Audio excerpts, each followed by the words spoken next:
Hello, it is Ryan, and I was on a flight the other day playing one of my favorite social spin slot games on ChumbaCasino.com. I looked over at the person sitting next to me, and you know what they were doing?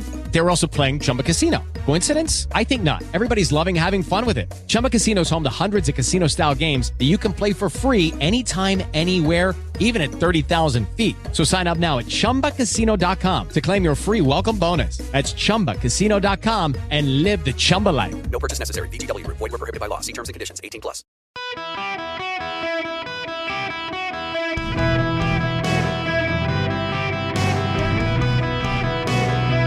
Welcome to the Eric Erickson Show Podcast, Hour 2. Hello, America. Welcome. It is Eric Erickson here across the nation. The phone number, 877-973-7425. Should you wish to be on the program, we're going to deal with a difficult subject. And it's actually a subject I talked about in 2022 when the story came out. It was in April of 2022. There's some new data, though. The rise of mental health distress among teens, particularly teen girls, has skyrocketed since 2007. And 2007 is a very important date. It was actually a date where the data had been largely steady and level until 2007, and it started to go up, and then in 2009 began to skyrocket. The number of child suicides increased. The number of childhood levels of depression increased. 2007 is the important date because that's when the pivot began. 2009, it picked up steam, and it's no coincidence. It's 2007 and 2009. 2007 was the introduction of the iPhone. 2009 began to be the release of apps on the iPhone and an updated user experience and Android kicking in. The data on depression and despair typically among teens is tied to technology. When your kid can go on Snapchat or Instagram or a variety of other services and see that all the people in their school who they follow on social media are out at parties that they didn't know about and weren't invited to, they tend to get depressed. The level of bullying increases as well, including some nasty kids who go out of their way to bully by creating fake accounts to target your kids, but they're their classmates. All these things give rise to bullying. Sexting among kids where they text nude pictures of each other. That's gone up as well. Obviously, it's something that didn't exist before the rise of the smartphone, and now it does. And a lot of kids feel pressured to send nude pictures to other people as a way to impress them, to lure them in. Girls in particular do this to boys who they think the boys like them, and the boys really don't. They just want these pictures from the girls. Fathers, you got to do something with your sons, but you got to do something with your daughters as well. The correlation among distress among kids in single-parent households is higher than in two-parent households. It's still there in two-parent households, but particularly in fatherless households, the anger and despair and the acting out is even higher. We in society tend to degrade the role of fathers in society. Dads are the punchline of jokes and commercials and the like, and actually, the role of a father in stabilizing a household is actually very important. Even dads who themselves feel sometimes burdened that they're not doing enough, that they're too absent, that they work too much, their presence in the household, just existing in the household matters. Now, I want to step back a little bit because the uptick in depression and despair among kids really skyrockets starting in 2009. The data is there. It is known. It is documented. It was in this story in the New York Times last year, and it's really a striking graph In 2007, it starts to go up, and then it recedes a little bit, and then in 2009, it just skyrockets for boys and for girls. And the number of emergency room visits for self-inflicted injuries aged 10 to 19 goes up considerably.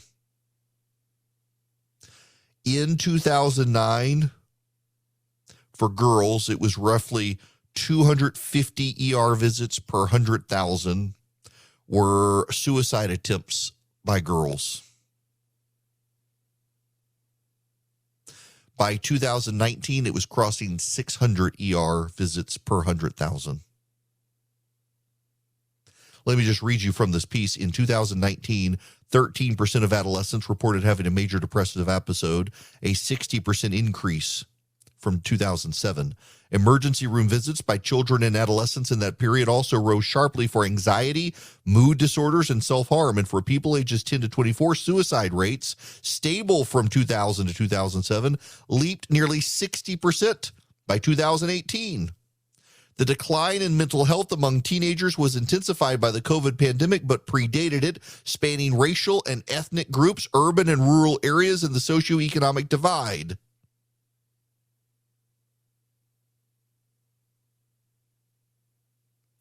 2007.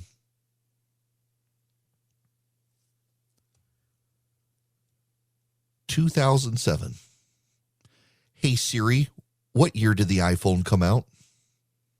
Everything you need to know about Apple products is at Apple's website. Well, that didn't work out well. There it is, though. She clicks me right through to 2007. Fantastic. 2007. Right there. That's when it came out. Thank you, Siri. 2007. Let me read you this data point again.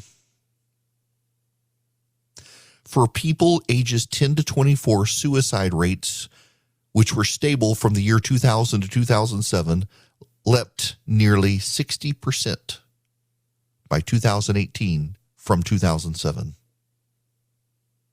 2009 is when the increase escalated. In 2009 is the year that apps started going on the iPhones. You have Twitter come out, Instagram, Snapchat eventually comes up, Facebook gets on phones, and your kids can see other kids having a good time, and they're excluded. And they can be bullied and picked on and harassed way easier than before the rise of the smartphone. But this is where the new data comes in, because I talked about this story last year, and there's been a lot of research. And more researchers have concluded it is in part social media. It is in part social media. It is your children being harassed online by peers in school through social media. It is the pressure of conforming. It is the envious nature of social media sites where you see other people living their best life now, and it's so much better than you, and many times those people are all fake. Their lifestyles are fake. They're paying enormous. You don't see the problems in their lives. The perfectly curated life.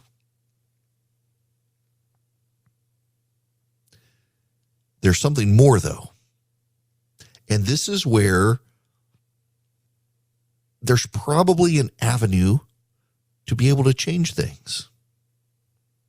You know what researchers are starting to conclude? That it's not really just social media. It's not really the stress of social media. What it is the isolation. What it is your children have decided, because they are so connected online, they don't really have to be connected in the real world. Because your kids feel like they're always in touch with their friends online, they don't have to get together in person. And that, it turns out, is detrimental to their mental health. And yours too, I might add. You're always online. You're always connected. You can always be bothered. You can always bother. You're always texting. You're always in conversation, but you are never together.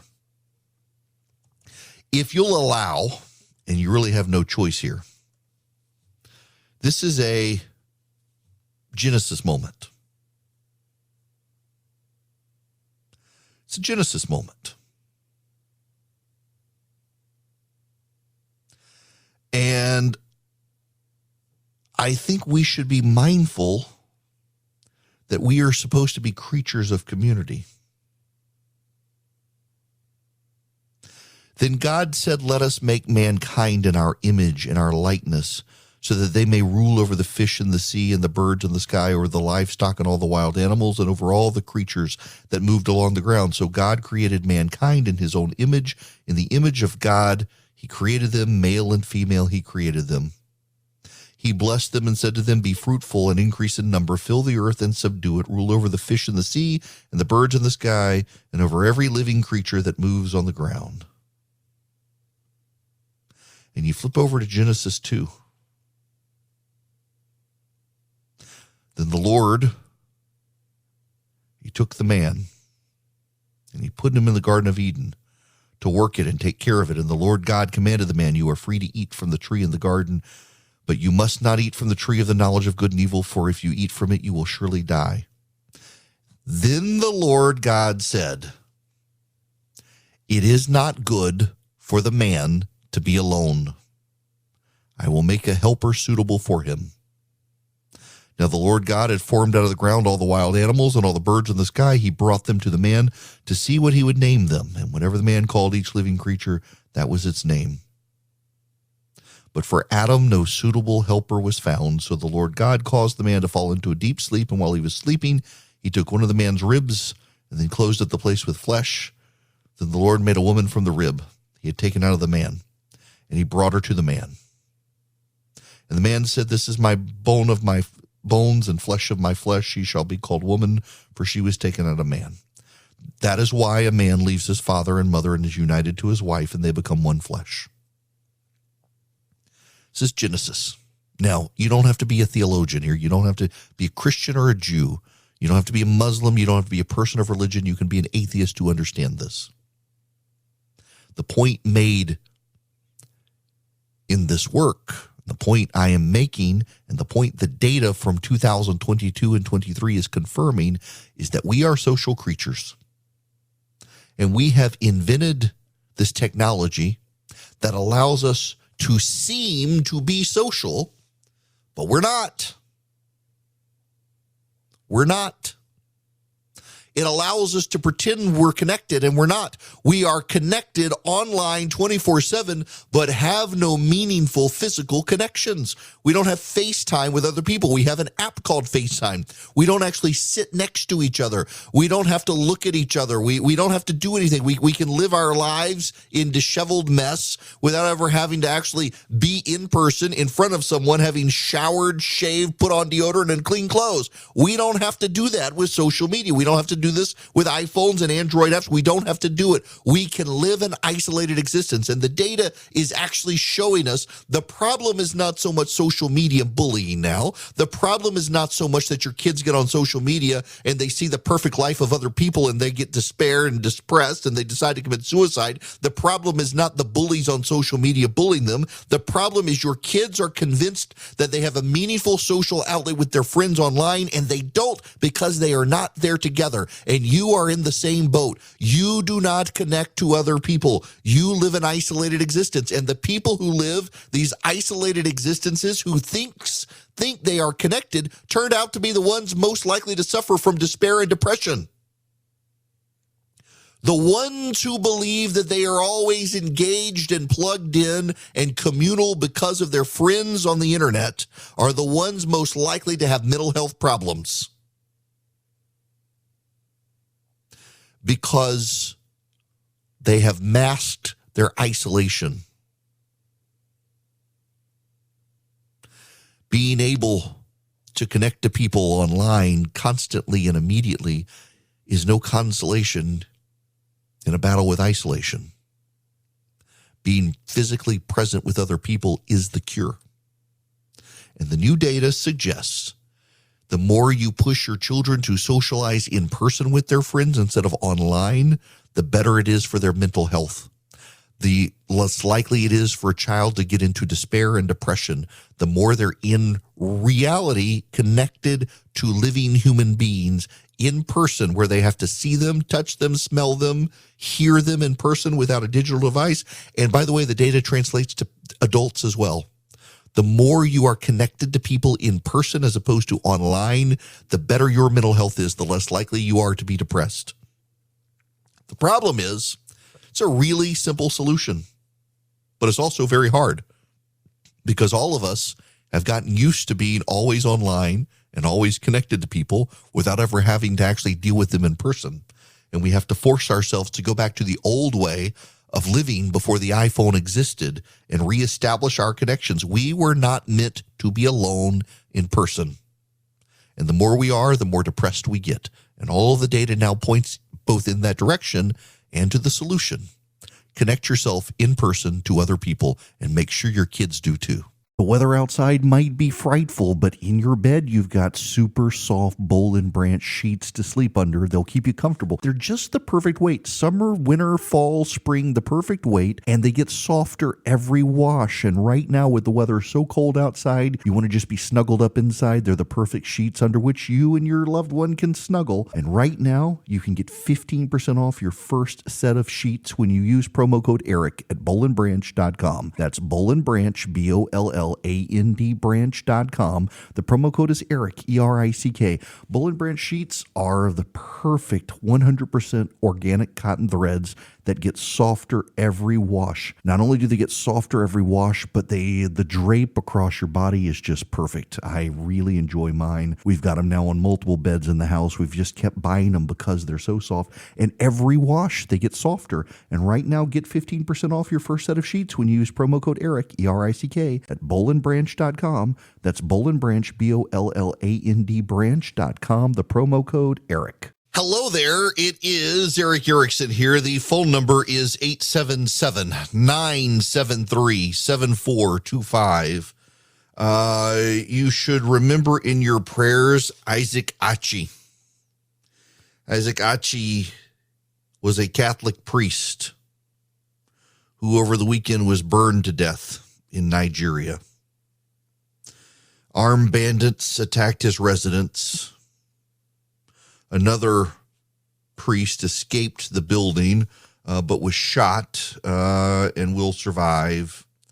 And they essentially sealed Father Achi into his home and set fire to it to burn him up.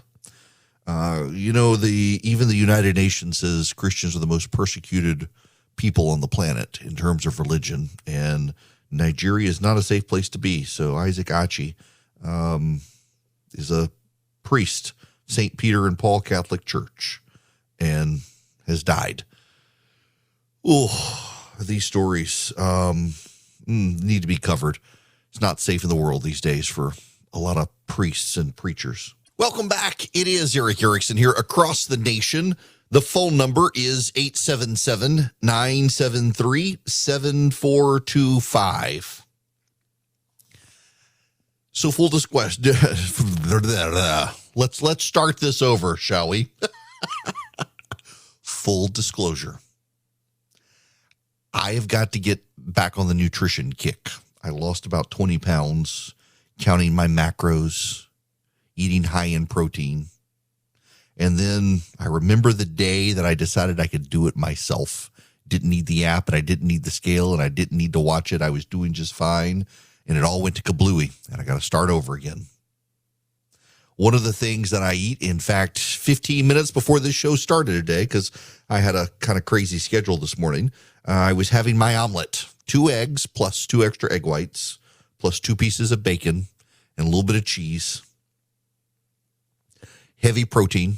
I'll go to the gym right after this. I'll go to CrossFit, do my WOD in the box, and then come home and be starving to death and probably blow it all on something quick to eat. But nonetheless, I got to focus on it more. More water, less beer, sadly. But nonetheless, one of the things that is involved is eggs. I like scrambled eggs. I always have. I like making an omelet. I'll drink a protein shake, but eggs are a great source of protein and all sorts of other stuff. They're not bad for you. And lately, I've noticed there are not any eggs. And the eggs that we have are very expensive. Now, I will be honest, I couldn't care less whether they're organic or cage-free or free-range, or I have noticed that the free-range, cage-free eggs tend to be grosser on the outside. The mass-produced cheap eggs tend to be white, occasionally brown. There's no difference in the eggs, whether they're brown or white. It's just dependent on the chicken. But you get the free-range Whole Foods eggs, and you can still see like they haven't cleaned the shell necessarily the best way. At Whole Foods in New York last week, it's $3.39 for a carton of 12 brown grade A eggs. The cage-free eggs were more than $7. And you were limited to 2 cartons. Now, at my grocery store here in Middle Georgia, the Publix, and even the Kroger down the street, there are almost no eggs to be found. I had to go 2 days in a row to the grocery store just to get eggs. And I'm actually there haven't been a lot of conversations around here about shortages. We kind of got used to having shortages in COVID, and they were supposed to go away. And there are still shortages around the country stuff. So, for example, I went this weekend to the grocery store, and there was some bread, but not a lot of bread. There was no Nature's Own bread, which is usually the brand we get. There was no whole milk. There was 2% milk, a limited amount of skim milk. The big tubs of the yogurt, they didn't have them. You had to buy the individual little ones that are more expensive. And there were hardly any eggs. There was no brown sugar or confectioner sugar. And there were limited varieties of pork on the grocery store shelves. And it's all very random. Some weeks it's beef. Some weeks it's pork. Some weeks it's brown sugar. Some weeks it's flour. Some weeks it's the small packages, but you can get the giant packages. Some weeks it's the giant packages, but you can get the small packages. It's all very irregular, but these shortages have all been going on since COVID, and it's like everybody got used to them. Then there's the baby formula. My goodness, baby formula is still problematic. Baby formula is still a problem. It's hard to get it. It's limited, but right now, eggs are the big one. One of the big reasons is because of an outbreak of avian flu, bird flu. Since the outbreak was detected last February, more than 57 million birds have been affected by it. Infected and exposed flocks tend to be culled to prevent the virus from spreading. 44 million egg-laying hens in the United States have been killed. The depopulations at commercial facilities have decreased domestic egg supply by 7.5% on average each month. That's kind of insane. It takes 4 to 5 months for hens to get back to peak productivity of 24 eggs per month. And the virus has been spreading around the world. Now, there are other factors as well, but avian flu is one of the big ones in an interconnected society.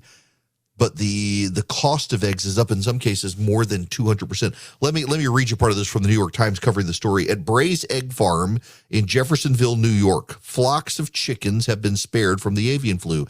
Daniel Bray, the farm's owner, said that after a destructive nationwide avian flu outbreak in 2014 and 2015 killed more than 50 million birds, he set up a gate around his farm to prevent wild birds from entering and potentially spreading diseases.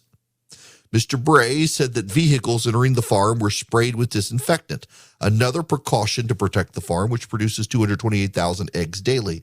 The stuff is so contagious, he said, of bird flu, you got to be very careful.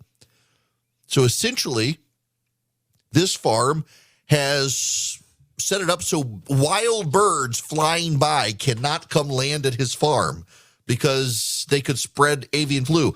Because there have been fewer reported cases of avian flu at commercial egg-laying facilities in recent weeks, Mr. Bray said he believes egg shortages are going to ease soon, as well as the high prices, but he's concerned that cases could rebound in the spring and spread to other birds like geese, ducks, hawks, and eagles.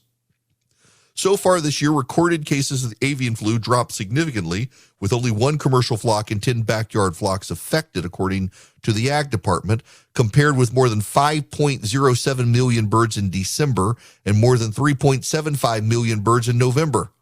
A statement last week from United Egg Producers echoed that assessment, saying there was an expected lull in the virus over the next 2 months, but the group warned of detections rapidly increasing as spring and migration season renews. Mr. Cole said as farms restocked, supply would likely improve, but cautioned the virus was still lingering in the U.S. It's really remarkable. A Kroger spokeswoman said the bird flu had caused tens of millions of birds to be removed from the supply chain in egg production over the last 9 months. And the egg supply remains adequate at Kroger, except what I've noticed is at Kroger, I couldn't get a 6-pack or a 12-pack of eggs. You could get an 18-pack, or you could get the massive ones with like 2 dozen eggs. And I'm okay getting the 2 to 4 dozen eggs at a time, but typically the way they're packed, they tend to be broken. We're in such a global supply chain now, and we've got these diseases, and I'm sorry, my mind goes to Revelation. I mean, war, rumor of war, disease, pestilence, plague, all of that. There's something happening here, but there's also something else happening here too. While we're having the shortages and we're having the plagues among birds and people, we're having more hysteria in the press about the COVID surge. It turns out COVID is possibly on the rise. This is from the left-wing Guardian in Great Britain. In the 4th year of the pandemic, COVID-19 is once again spreading across America and has been driven by the recent holidays, fewer precautions, and the continuing evolution of Omicron subvariants of the virus. New subvariants are causing concern for their increased transmissibility and ability to evade antibodies, but the same tools continue to curtail the spread of COVID, especially boosters, masks, ventilation, antivirals, and other precautions. Yet booster uptake has been pitiful. Antiviral uptake has been low. And few mandates on masking, vaccination, and testing have resumed in the face of the winter surge, which is once again putting pressure on health systems. I want to be cruelly crass here. Well, not really, but why does it matter at this point? Why does it matter? It is by coincidence, and I did not plan on it, that in the first half of this hour, I spent a lot of time on the new data, and the new data on suicide and despair shows people who are isolated in an age of social media where they feel connected and they're not. They're the ones suffering the most from depression, despair, and most likely to commit suicide. And along come the public health officials who tell us we need to isolate and hide behind masks and stay away from people with COVID. Is this all about population control? Honestly, I mean, are we headed towards the health care people, the environmentalists? All of them are pushing us in some way to just end ourselves to save the planet, get ourselves in despair, and all of our. The whole thing is bizarre here. We are seeing the technocrats try to exert control over us in all sorts of multifaceted ways to keep us isolated and away from each other. The fact of the matter is that, yes, COVID is spreading, and COVID is spreading. COVID is going everywhere, and your vaccine isn't going to save you from getting it. But what they downplay in the mass hysteria of COVID is spreading is that these new variants are less likely to kill you. So you might as well just get it and get it over with and build your antibodies and immune system response. Now, I'm not advocating going out and having like measles parties for COVID, but if you get it, the odds are you're going to be fine.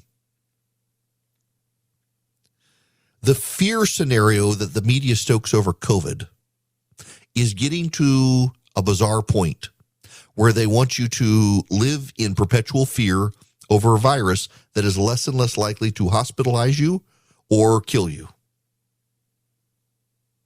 And frankly, your immunity built up over time will help you and everyone else.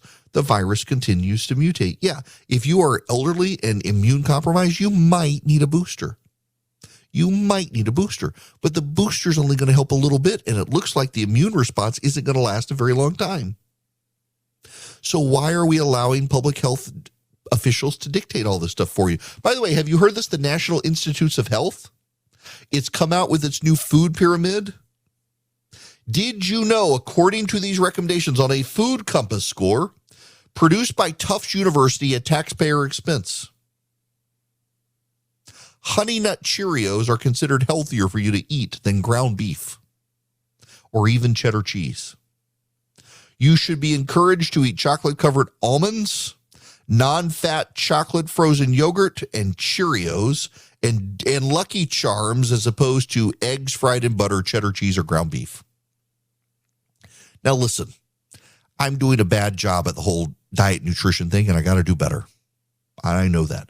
But one of the things I've learned is protein kind of trumps everything. Increase your protein. I talked to a nutritionist who I've gotten to know, and he said that I should eat as many grams of protein as like the pounds that I want to be. So if you want to be 200 pounds, eat 200 grams of protein a day. Says it's there are others who disagree, eat 1.5 grams, blah, blah, blah, whatever. So this is kind of your metric. Go for that. Be heavy on protein. You know what? Beef and chicken and shrimp, they are great ways to get protein. And the idea that you should encourage people to eat Honey Nut Cheerios over ground beef is absurd, but that's what our nutrition experts are doing. What I'm finding more and more, and this relates even to the governor of Georgia going and talking to the World Economic Forum in Davos, the technocratic elite around the world have decided that they should be put in charge, they should control our lives, and the decisions they're making are flat out absurd. And having a guy like Kemp go over there and laugh at him in their face and say he did everything they told him not to do and his states come out on top over COVID is worth doing, I think. Point out to these people that they do not have all of the answers. And in fact, the technocrats are more and more screwing everything up. The gas stove debate is perfect for this. It turns out that the green energy group behind the Consumer Product Safety Commission study on gas stoves is Chinese funded and is dedicated to an economic-wide green energy transformation. The Rocky Mountain Institute, which published the study, demanding systemic change and economy-wide transformation. They joined forces with China's National Development and Reform Commission, the government agency tasked with planning the communist nation's economy, to produce a report that advised China to replace existing appliances and generators with clean energy technologies. The technocrats are in the tank of other people, and we should stop listening to them. In Scotland, one of the Scottish members of parliament has declared the age of private driving over. They want to put everyone in public transportation and stop building roads to force you into public transportation. The technocrats want to make your life miserable. They want you to stay isolated and commit suicide so that you don't get COVID. They can't figure out avian flu. They can't figure out how to stop it. They're just killing all the birds, driving up food costs. We got shortages all over. They can't figure out the baby formula situation. They're in bed with the Chinese government. The technocrats are ruining our lives. They've decided they are in charge. And what we're seeing around the world with the populist uprising is the people are fighting back. And it's probably a good thing given the prescriptions the technocrats are trying to impose on all of us. Now, I'm no technocrat. I will tell you that if you actually want to clean the air in your house, the Eden Pure Thunderstorm is something to consider. You can get 3 of them for less than $200, get free shipping, and save $200 by going to EdenPureDeals.com and putting ERIC3 in as your discount code on the front page of that website, ERICK3, no space. Don't write out the number 3, just put the number 3 after ERICK, my name. Eden Pure Thunderstorms wipe out odors. They get rid of pet odors, litter box odors, smoke odors, musty odors, frying odors, cooking odors, you name it. You got a bad smell in your house, fire up the Eden Pure Thunderstorm, walk away, let it do its magic. It will wipe out the odors, and you get 3 of them for upstairs, for downstairs, for your RV or your travel bag like I do. EdenPureDeals.com. The discount code is ERICK3, ERICK3. You'll get 3 of them for less than $200. You'll get free shipping. You'll save $200. You will be able to wipe out odors. Yes, it gets rid of the mildew, the mold, the bacteria, the pollen, the dust floating in the air, but really it packs a wallop as an air deodorizer. You got bad odors in your car, you can plug it up with a USB cord. Got bad odors in your house or a hotel room, plug it directly into the wall.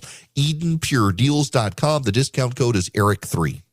well connected, and well respected. It's Eric Erickson, live every weekday. Hello there. Welcome. This hour of the program brought to you by First Liberty Building and Loan. Wherever you are nationwide, they can help your business grow. It's for your business, not for you. Reach out to them, firstlibertyga.com, firstlibertyga.com.